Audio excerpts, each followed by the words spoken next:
Le problème majeur des agences de services aujourd'hui, c'est qu'elles sont obsédées par le cash à la fin du mois, mais elles négligent complètement la structure de leur business. Le résultat, c'est quoi? C'est qu'elles passent leur temps à éteindre des feux plutôt que scaler réellement. Et ça, on le voit tous les jours avec mon associé. Combien d'entrepreneurs nous appellent au quotidien pour monter une sales team? Ils veulent des setters, des closers compétents et ils croient que c'est ça la clé pour passer au niveau supérieur de leur côté. Pourtant, quand on regarde de plus près leur business, il y a un schéma qui revient tout le temps. Ils font 10 000, 20 000, 30 000, 50 000 euros parfois par mois. Pourtant, ils ont une structure tellement fragile que leur boîte pourrait s'effondrer à la moindre montée en charge. Ils me disent « Rémi, ça y est, on veut passer à la next step, on veut scaler, on veut signer plus de clients. Pourtant, si j'arrive et que je leur triple le nombre de prospects, le nombre de calls et le nombre de clients à délivrer, ils sont complètement sous l'eau et c'est l'implosion. Pourquoi? Parce qu'ils ne pourraient tout simplement pas encaisser cette croissance. D'un point de vue structurel, ça n'est pas viable et ça, ils s'en rendent pas compte. Pourtant, ce sont ces mêmes personnes qui au quotidien aiment bien citer sur les réseaux sociaux cette phrase d'Albert Einstein: la folie, c'est de faire tous les jours la même chose et d'espérer des résultats différents. Pourtant, c'est exactement ce qu'ils font. Ils veulent scaler sans pour autant remettre en question la structuration de leur business. Le résultat, c'est quoi? Parce que bien souvent, ils ne nous écoutent pas, ils en font qu'à leur tête et ils se débrouillent pour trouver des commerciaux de leur côté. Le premier mois, oui, ok, ça encaisse fort, mais le mois d'après, ils sont complètement sous l'eau et 3 mois après, ils sont encore en train de réparer les dégâts d'avoir essayé de scaler trop vite. Ok, voici la map donc représentative de la structuration d'une agence de service et tout ce que vous allez devoir optimiser, regarder si vous voulez pouvoir aller scaler convenablement et aller chercher plus de 100 000 à 200 000 euros par mois de chiffre d'affaires. Je vous le dis tout de suite, les personnes qui vous diront vous n'avez pas besoin de ça, vous n'avez pas besoin de regarder tout ça, ce sont des personnes qui vous mentent. Si vous avez des gourous sur les réseaux sociaux qui vous disent qu'avec leur méthode, vous pouvez aller scaler et aller chercher plus de 100 000 euros par mois, c'est faux. Sans regarder tout ça et avec des choses très simplistes qu'on vous apprend sur les formations là, qu'il y a dans tous les sens à 3 000 euros, non, ça n'est pas viable. Et soit ils vous mentent pour vendre leur méthode et parce qu'ils sont incapables de vous amener dans cette structuration-là, soit eux-mêmes ne le savent même pas ou ne s'en rendent pas compte. Et je sais ce que je dis parce que j'ai bossé dans les plus gros écosystèmes francophones. On a généré plus de 300 000, 400 000 euros par mois dans certains écosystèmes. Et pour autant, j'ai bien vu les manquements qu'il pouvait y avoir sur certains de ces piliers-là. Et quand ils n'ont pas été travaillés, si la personne, l'entrepreneur n'a pas été ouvert à les travailler, qu'est-ce qui s'est passé derrière? La boîte a coulé d'une certaine manière ou s'est vu diviser par 10 son chiffre d'affaires. Donc encore une fois, ne regardez pas le cash à la fin du mois, mais optimisons tout ça. On démarre sur le pilier numéro 1, ça va être la stratégie commerciale et acquisition. Trop d'agences pensent que pour scaler, elles ont juste besoin de générer plus de leads. Le problème, c'est que si ton acquisition elle est désorganisée, en fait, tu vas juste augmenter tes dépenses sans pour autant améliorer ton closing. Donc, ce qu'il faut regarder niveau stratégie commerciale et acquisition, c'est évidemment ta stratégie d'acquisition. Donc, la définition des canaux d'acquisition, que ce soit ads, outbound, tout ce qui est partenariat peut-être stratégique qui ramène des personnes ou de par l'organique. En général, quand on arrive, nous, et qu'on prend une boîte, elle a un canal d'acquisition. Donc, notre objectif, ça va être de faire mieux de ce qui marche déjà. Donc, s'il y a quelque chose qui marche, allons-y. Poussons la machine, structurons au mieux encore une fois avec les autres points qu'on va voir, mais on pousse ça et souvent on vient incorporer un nouveau canal d'acquisition qui n'a peut-être pas encore été travaillé pour aller chercher encore une fois plus de flux. Derrière, dans cette stratégie d'acquisition, ce n'est pas fini. Évidemment, il y a la segmentation et qualification des prospects et tout ce qui est automatisation des process marketing. En deuxième point, donc dans la stratégie commerciale acquisition, il va falloir regarder la gestion des ventes et conversions. Évidemment, c'est une suite logique. Donc, tout ce qui est organisation des rendez-vous, donc prise de rendez-vous, préqualification des prospects, comment est structuré le cycle de vente, tout ce qui est suivi, CRM et nurturing des prospects non convertis. Donc tout ça, c'est super important. Ça va être l'installation des bons outils, comment les personnes sont drivées, suivies. Là, je ne parle pas d'opérationnel, de process parce qu'on va le voir sur les autres piliers, mais encore une fois, dans la logistique de comment la force de vente est mise en place et comment tout ça est réfléchi de manière intelligente en coordination avec la stratégie d'acquisition. Trop souvent, l'acquisition jette la pierre sur les ventes parce que ça va pas, ça convertit pas. Moi, je vous amène des leads et bien souvent, du côté des sales, ça dit que les leads ne sont pas assez qualifiés. C'est toujours comme ça dans le milieu du business en ligne. Je pense que ça va vous faire sourire parce que si vous êtes dedans, vous savez de quoi je parle. Maintenant, encore une fois, l'objectif, c'est de venir comprendre les deux parties et aligner une stratégie qui les regroupe les deux et d'être dans la compréhension des deux côtés et d'avoir voilà, une fluidité là-dessus, une vraie coordination.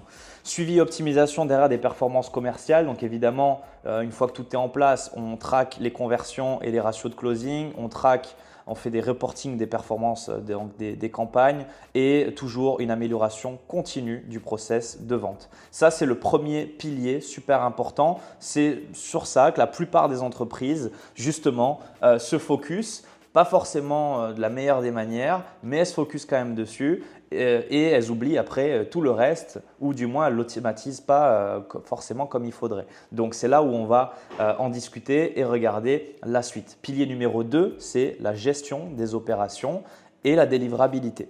Parce qu'une fois que tu signes un client, la vraie question, c'est comment tu assures un service fluide, rapide et scalable. Si ton process de delivery il est problématique, c'est là que tu vas te brûler les ailes, tout simplement. Donc, on doit regarder la délivrabilité. Comment vous pouvez assumer, encaisser plus de volume derrière en termes de signature de clients. Donc, on va regarder tout ce qui est structuration des process de travail, l'onboarding client, comment il est fait, comment il est automatisé potentiellement, automatisation des tâches récurrentes et documentation et gestion des procédures internes. Tout doit être bien documenté, bien processisé, bien structuré là-dessus. On ne doit pas… Moi, j'ai trop d'entreprises qui me disent « Ouais, alors t'inquiète, c'est Mathieu qui s'occupe de ça et je t'explique, t'inquiète, il sait ce qu'il a à faire dans sa journée, lui, il s'en occupe comme ci, comme ça. Je trouve qu'il gère bien, je suis sûr qu'on peut lui envoyer plus de volume de prospects et de ventes, t'inquiète pas, il peut encaisser, il me dira si ce n'est pas le cas, c'est un bosseur et tout. » Mais non, en fait, d'où tu reposes une boîte et d'où tu prétends vouloir faire x5 sur ton CA, de cette manière-là, ça n'est pas possible. On structure, on doit savoir exactement de A à Z comment il travaille. Et en fait, c'est comme ça qu'on va pouvoir définir par son taux horaire et plein de choses et ses tâches quotidiennes, quelle est sa capacité à encaisser. Ce n'est pas à lui de dire « mec, je suis sous l'eau, il faudrait qu'on… » Non, on ne réagit pas à éteindre des feux, encore une fois. On doit anticiper et savoir « ok, Mathieu, il peut encaisser jusqu'à tant de personnes. Derrière, qu'est-ce qu'on fait ?» À partir du moment où on atteint tel ratio, on doit onboarder une deuxième personne. Donc ça s'anticipe. Est-ce qu'il n'y a pas une gestion de recrutement en amont où on peut récupérer une pipeline de talents pour pouvoir faire rouler et onboarder? Et parce qu'on a des process clairs, boum, ça rentre et ça nous soulage. Si on veut scaler c'est une courbe montante, croissante et constante. Ben en fait, on est obligé d'anticiper tout ça. Okay. Suivi et exécution des prestations, donc gestion des projets et coordination des équipes, centralisation des informations clients et des livrables. Encore une fois, ça c'est sur le process en interne, ça c'est aussi pour les clients. C'est pareil, tout doit être très bien fourni pour les clients, que l'expérience elle soit agréable et parce que ça fait gagner du temps à l'entreprise que si c'est super clair pour les clients, ils ne demandent pas, ils ne vous font pas perdre du temps en support client de votre côté ou en délivrabilité. Et encore une fois, on peut scaler sereinement. On n'est pas en train de courir à répondre aux messages dans tous les sens. Et la communication interne et reporting.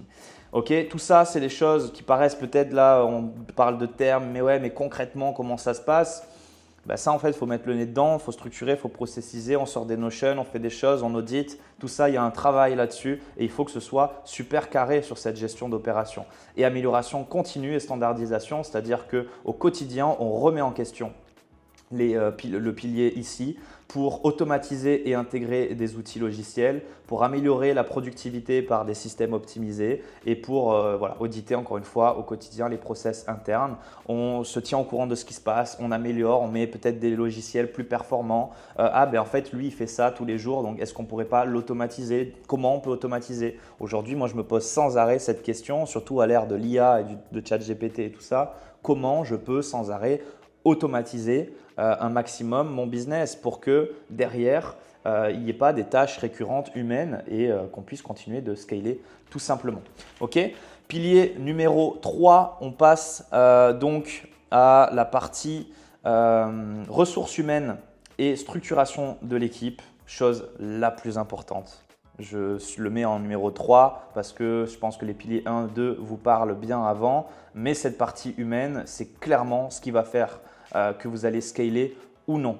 Si tu veux passer, donc j'ai une petite note de 10K à 100K par mois, il faut arrêter de tout faire par toi-même. Une agence, c'est une équipe et ta manière de recruter et de manager va faire la différence. Okay, justement, pour ne pas balancer un nom, au moment où j'ai travaillé donc, dans un gros écosystème connu à Dubaï, connu sur un podcast qui commence par 100 et qui finit par Yon, j'en dirai pas plus.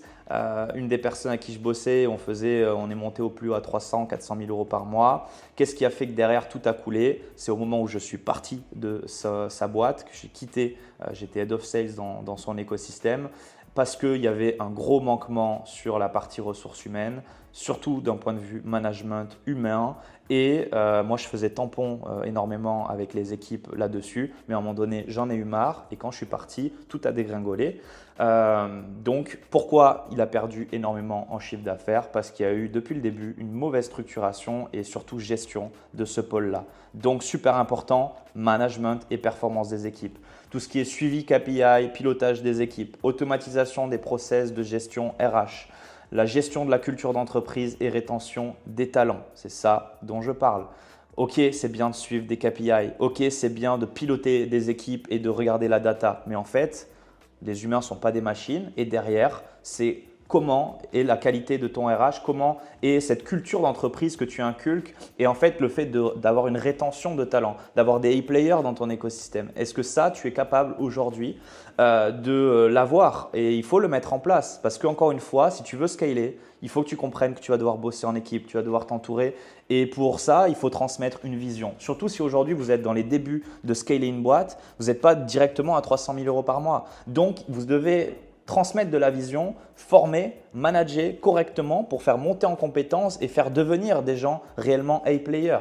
Parce que vous ne pouvez pas espérer attirer tout de suite des A-players quand vous êtes à 20, 30, 50 000 euros par mois au début. Parce que les A-players, il faut les déloger en fait. Ils sont déjà dans des gros écosystèmes. Donc, il faut les faire devenir. Et pour ça, il faut un vrai culte d'entreprise. Il faut mettre des systèmes en place pour avoir une rétention de talent. Donc, ça peut être par votre humain, encore une fois, parce que vous êtes là pour les équipes, parce que les gens sentent que vous êtes vraiment derrière eux et de bon cœur. Mais bien souvent, il y en a qui pensent trop à l'argent, qui sont sharks, qui n'en ont rien à faire des personnes avec qui ils travaillent. Et encore une fois, ça leur retombe dessus à un moment donné. Formation et montée en compétences.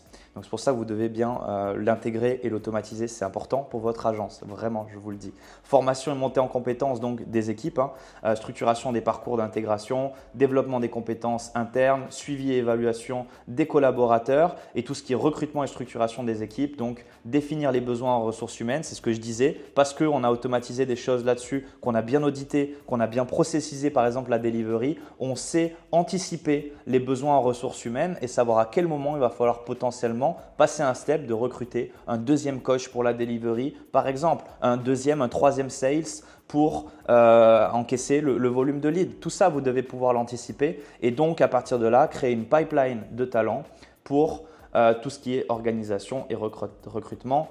Onboarding, tout ça, ça doit pouvoir être géré là aussi facilement. Il y a un onboarding d'une personne, elle a son process, elle sait ce qu'elle a à faire. Et encore une fois, vous ne courez pas après les talents parce que vous avez déjà créé une pipeline. Vous avez déjà pris des personnes au téléphone avant, assuré qu'ils accrochent à la vision. Et à tout moment, quand vous les appelez, c'est un go, c'est un feu vert. Ok, voilà pour le troisième pilier que représente la structuration d'une agence de service. La dernière partie, tout aussi important, c'est un pilier, c'est l'administratif. C'est le socle qui te permet de garder ton business sous contrôle tout simplement. Et sans un pilotage clair, tu peux générer 100 000 euros par mois, mais ne pas être rentable. Et c'est pour ça que c'est super important, encore une fois là aussi, parce que trop de boîtes là aussi veulent scaler, mais parce qu'ils n'ont pas un bon pilotage en interne de leur boîte. ils ont des marges de merde. Et ça, il faut aussi le prendre en compte en fait. Parce qu'aujourd'hui, si vous pensez que chiffre d'affaires, c'est problématique. Si aujourd'hui vous prenez, parce que vous avez pris des prestataires et tout ça pour scaler rapidement et que vous n'avez pas bien négocié les deals ou vous n'avez pas bien regardé votre marge et optimisé tout ça, qu'est-ce qui se passe? Vous avez peut-être 10% pour vous dans la poche après avoir payé les ads, après avoir payé les sales, après avoir payé vos prestataires, après avoir payé les coachs. Tout ça, ça coûte de l'argent. Après avoir payé les logiciels de CRM, de scheduler, etc., etc. Tout ça, ça coûte de l'argent. Et imaginez vous vous retrouvez, comme beaucoup, je vous le dis, à 20%. Vous faites 100 000 euros par mois, mais vous avez 20 000 euros pour vous dans la poche. Il y en a, ils font, et alors qu'à la base, peut-être vous faisiez 30, 40, 50 000 euros par mois, mais vous étiez à 70, voire 80% de marge. Moi, les business que je récupère dernièrement, il y en a, ils sont à 70% de marge. Ils sont bloqués par contre à 40, 50 000 euros par mois. Pourquoi ils ont une aussi grosse marge? Parce qu'ils font beaucoup tout seuls et qu'ils ne délèguent pas. Donc encore une fois, c'est un pilotage en interne à gérer parce que sinon, vous allez faire de la merde. Et le stress que vous allez encaisser de dépenser beaucoup en ads, d'avoir une grosse structure, beaucoup d'humains, vous avez du recrutement, vous gérez une grosse boîte à 100 000 euros par mois, mais pour au final gagner la même chose que quand vous en gagnez 50 000. Et c'est pour ça qu'il y en a encore une fois beaucoup qui abandonnent et qui se disent bon, je vais faire moi-même, je vais optimiser moi-même, je vais faire mes 20 000 euros par mois comme je le faisais, je vais être sous l'eau, ok, mais au moins je ne gère pas d'équipe, c'est plus facile. Ouais, encore une fois, là vous avez choisi la facilité parce que c'était de l'ignorance et parce que c'était un manque de structuration, tout simplement. Avec un bon accompagnement et en faisant les choses de la bonne façon, vous pouvez aller le chercher. Donc tout ça, ça passe par le support et outils de gestion, suivi des finances de votre boîte, suivi de la comptabilité évidemment. On n'est pas là pour faire une boîte et se faire toper par les impôts et derrière parce que, encore une fois, vous avez pensé qu'au cash. Faites les choses bien, structurez une vraie boîte, une vraie entreprise. Le suivi des KPIs. Les ERP, c'est quoi? C'est une centralisation des outils en fait pour avoir une facilité dans le pilotage. Au lieu d'avoir un CRM d'un côté, des Google Sheets de l'autre, un scheduler par là et vous passez d'une page à l'autre, en fait le but c'est d'avoir un système qui regroupe tout ça. Donc un système d'ERP peut être Airtable par exemple, GoIFunnel qui sont des outils où vous pouvez regrouper un peu les choses. Voilà, il y en a d'autres assez connus dans le traditionnel de toute façon. Et la partie donc juridique. Le juridique étant là aussi très important pour pouvoir construire les contrats pour les clients, pour les prestataires, tout ça qui va encore une fois structurer votre boîte d'une bonne façon et faire en sorte d'être légal, viable et d'apporter des garanties dans vos deals parce que si vous voulez vendre des produits vraiment à étiquette, il faut pouvoir donner des contreparties et pas des choses à l'arrache créées par ChatGPT, mais peut-être par des avocats et des choses assez réfléchies pour gérer les recouvrements et plein de choses là aussi quand on fait tourner une boîte tout simplement. Voilà pour cette map, je pense que c'était assez complet. Vous avez full valeur là de ce côté-là. Je vous laisse faire un screenshot si vous voulez de cette map de votre côté, vous la récupérez et auditer de votre côté ce que vous avez ou non dans votre boîte aujourd'hui. C'est gratuit, c'est full valeur pour vous. J'espère que ça vous aura aidé et que ça vous permet tout simplement de travailler ce qu'il y a à travailler avant, encore une fois, de vouloir mettre plein de choses en place, recruter et tout ça. C'est peut-être pas le bon moment. Peut-être que vous allez auditer un peu tout ça et vous allez dire nous, on n'est vraiment pas dégueu aujourd'hui. Franchement, on a pensé à tout ça, on a structuré pas mal, on est bien. Et à ce moment-là, go. Et donc, si vous voulez aujourd'hui faire appel à nos services, puisque nous, on peut vous aider à structurer tout ça, auditer tout ça, le faire pour vous, créer les process et autres, parce qu'on sait que ça peut prendre énormément de temps et ça demande aussi de l'expertise. Nous, on peut arriver avec tout notre système, nos prestataires là-dessus en automatisation, en intégration, venir faire un clean en fait de tout votre business pour derrière pouvoir effectivement onboarder sereinement des équipes sales ou autre chose, parce que nous aujourd'hui on prend quelque chose de très large, mais oui, on forme des commerciaux qu'on place directement dans les business derrière, qu'on manage au quotidien. On a des solutions pour tout ça, donc si aujourd'hui vous êtes une agence de service et vous avez envie de step up, d'aller scaler, n'hésitez pas à prendre un call, il y aura un lien juste en dessous. Sinon, amusez-vous, utilisez cette map et j'espère que ça vous aura aidé. On se retrouve sur la prochaine vidéo. Bye bye.